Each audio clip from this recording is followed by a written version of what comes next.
Kotor, ha? Ya. Buka semua. Kalau tudung pun you boleh lonjehkan. Ni apa beza dia? Tak ada beza pun. So you bukalah. Cepatlah buka semua.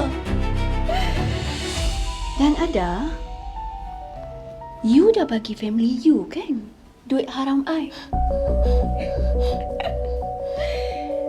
So, dah jadi darah daging.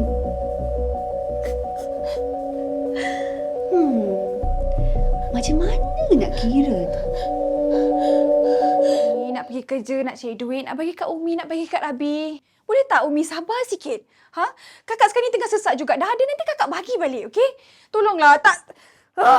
Umi ingat kakak ni apa? ATM machine ke boleh buat keluar duit bila-bila masa je? Berani kamu tinggi suara dengan Umi ya, kakak? Kenapa dia haka sangat ni? Tahu tak nanti tak cium bau syurga?